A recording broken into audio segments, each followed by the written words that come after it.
get to Cam Newton in just a second, but first, Scary Terry catching the training camp touchdown from Dwayne Haskins, and then gets the whole team fired up. Fired up. All right, Brandon. McLaren, the best wide receiver in the NFC East. What say you? He's close. I still like Sterling Shepard. The catch was okay. The punt was better. But the thing that I'm really excited about was the throw. If I'm a Washington fan, I'm asking myself, do we have our quarterback? Sterling Shepard getting some love early this morning.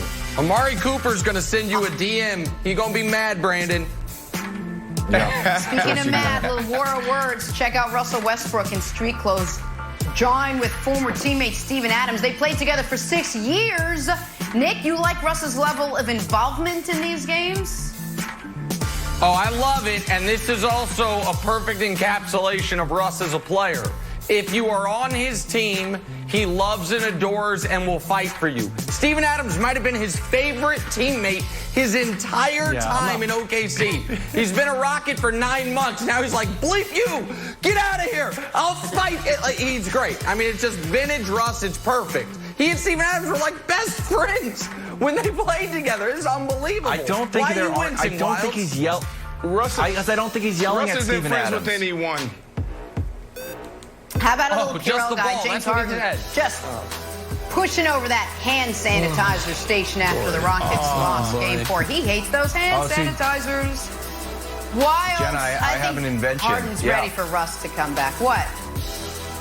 So I think that James Harden's onto something here, that you need sort of a frustration zone when you leave after a loss. It's like a version of like a ball pit for a kid. Something that you can just like be crazy at and not get hurt. So you're not like, you know, other superstars who show up after playoff losses with their hand bandaged and be like, oh, it turns out I punched the wall. That's why we lost. Or like when Ron Artest That's an unnecessary shot at LeBron. Something soft. But Brandon, no, I'm just unnecessary shot at LeBron there at the end. But Brandon, you need to know this about Kevin Wildes. He wants NBA arenas to be about 3 times the size they are. He wants a warm-up zone for shooters before the game so they can come into the game hot like a batting cage. He wants a breakdown zone after the game. Wildes wants these palatial NBA areas with zones all over the place. Yeah. What You'll do they learn call it as we work more together. Destroy rooms or something. There's like a sledgehammer. You can hit an old car. It's like a thing they do in the city. Harden was smart enough. Harden was smart enough not to push down both hand sanitizer stations. Did you see that? He left the other one because, you know, you need to sanitize. On to New England, where new Patriots quarterback Cam Newton is already getting a good grip on the Patriots offense. According to his teammates and coaches, Patriots QB coach Jed Fish particularly happy with Cam's progress so far. Take a listen. It really feels to me when Cam walks out on the practice field, it's truly recess for him. It's the opportunity to go play. And what we all remember when we were kids, when the bell rang and we got to go outside at school and take a break from the work and go play, that's kind of the feeling I get from Cam every time he gets out here, that it's a happy place, and I think that's great. The best reflection of his work ethic, I mean, we're not even at 4 weeks yet, and he's able to function and run the offense. Well, Brendan, I found out in our morning meeting this morning. I found out in our morning meeting today that Jed. Anyway, you expect Cam to flourish in the Patriots offense in year 1. Exactly. But he did say it. He didn't have to say it. Do you expect him to take what most people say is a very complicated offense and flourish and run with it?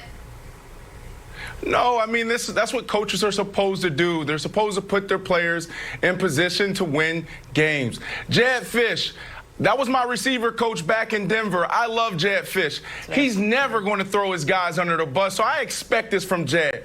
Now, Cam Newton, I think this is a perfect fit for him, and here's why. Because the Patriots are one of the very few teams that actually commits to the run in this modern football pass-happy league. They also set up the play-action pass, which Cam is really good at. And then the other thing, Well, Cam Newton is probably one of the best dual-threat quarterbacks we've ever seen. So this zone read with Jedd Fisch, Josh McDaniels, I think is going to take the league by storm. They have their work cut out for them, but I really am excited about Cam Newton in the Pats. Now, look, Josh McDaniels is also this outlier here. He doesn't get enough credit. This is like boy wonder, genius. I was with him in 2009 in Denver, and his team meetings, his offensive meetings were masterful. This guy is one of those people that has his players in position to win every single week. There's going to be a new playbook every week. There's actually going to be plays for one moment. The one moment in a game, it comes down to situational football. This guy's going to be able to tell you, guys, third quarter, 8 minutes to go. When we get into the fringe, past the 40, this defensive coordinator is going to call cover 0. He looked at me one time and he said, Brandon, they're going to call cover 0. Kyle Orton's going to look at you, pat on the head, you run a post.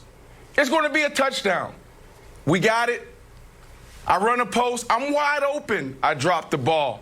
I've never been more prepared. Now, I should have caught the ball, but the moral of the story is Josh McDaniels is going to have Cam Newton exactly where he needs to be. This is, by the way, is evidence of what a great teammate Brandon is. I know the exact clip he's talking about. Orton overthrew him by 7 yards. Ball wasn't dropped, but it was all the same. We all get the story. The story still hits. So there's so much focus on, is Cam going to be able to comprehend the Patriots offense, that sometimes we miss the forest for the trees here, and I think Brandon alluded to it great. The Patriots' last couple of years have been a run-first team, and that might be a bit of an anachronism in 2020, but that's the way the team is built. And now they have a quarterback who has been the best short yardage, not quarterback runner, but the best short yardage runner, running back, or quarterback over the last decade on their team. Cam also, for the first time since his MVP year, can drop back to pass knowing, you know what? I got a pretty damn good offensive line in front of me. I don't have to worry about folks coming for my feet or TJ Watt blindsiding me and wrecking my shoulder, as happened in 2018, which kind of started the whole Cam is injury-prone narrative. Up until that hit against TJ Watt, Cam had missed 3 games in his entire career. And so there's just wilds. I hate giving commentary that adds that twinkle to your eye about the Patriots. But when it comes to Cam and his fit, I think it's going to fit perfect. And I think Brandon's point about them being able to focus on the run and use that as a strength is a huge thing here, Wilds. Yeah, I agree, Nick, and I'm glad as a fellow Patriot fan that you finally see it my way. Sad day for everybody that said, hey, should Belichick tank? Should the Patriots just give up? Oh, they should just give up on the year and get Trevor Lawrence. He should throw it away. Just be like the Warriors, get a high draft pick. Oh, and then what happened? Here comes Cam Newton. 4 weeks in, we feel good about it already. I'm not worried. I'm interested to see how great Cam can be. Week 1, not worried about. I know they said Fitzpatrick's coming in. I don't know. I still think Tua gets a start. Either way, Belichick 12-0 against rookie quarterbacks at home. Week 2, I'm a little bit nervous about. I think the season, we can get a glimpse of the season at week 2. Belichick is 1-2 against Pete Carroll. Cam's 2-5 against Pete Carroll, Brandon. So I'm interested week 2 to see if we can get over the hump. Of course, Belichick's big win was the Super Bowl. Then it's week 4, Brandon. This is a big day on the show. 13,000 people in Arrowhead. Cam Newton versus Patrick Mahomes. I'm very happy to see where Cam Newton's going to go. Brandon, the question to you is, if he's this far ahead right now, have you had experience with a quarterback that gets exponentially better as the season goes on? That's exactly what they're supposed to say. But we don't know if he's that far ahead.